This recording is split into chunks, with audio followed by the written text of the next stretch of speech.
భార్యతో భర్త సమాధానంగా ఉండాలి.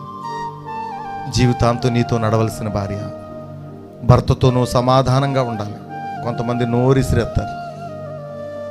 ఇది కరెక్ట్ కాదంటాను నేను. ఆ బంధము దేవుడి వల్ల కలిగిందని నమ్మిన వాడు నోరు కానీ చెయ్యి కానీ పడేసుకోరు. సంఘంలో కొంతమందిని ఇష్టానుసారంగా మాట్లాడతారు. ఆడు అలాంటివాడండి, ఆవిడ ఎలాంటిదండి, ఇతను ఎలాంటివాడండి. నీ కన్ను నువ్వే పొడుచుకుంటున్నావని లెక్క. చెట్టు మీద ఉండి ఆ కొమ్మ నువ్వు నరుక్కుంటున్నావని లెక్క. మళ్ళీ చెప్తున్నాను, నువ్వెక్కడికి వెళ్ళినా మళ్ళీ ఎక్కడికే తిరిగి రావాలి.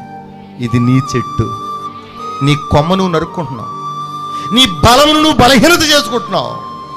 గుర్తుపెట్టుకోండి. అందరూ చాలామంది అనుకుంటారు ఎదటువంటి తక్కువ చేస్తున్నాను అనుకుంటారు. నీ కొమ్మ నువ్వు నరుక్కుంటున్నావు అంటాను నేను. రెండు, కొంతమందిని బలహీనం చేద్దామని నువ్వు అనుకుంటున్నావు. నేను అంటున్నాను నీ బలమును నువ్వు బలహీనం చేసుకుంటున్నావు అని అంటాను నేను.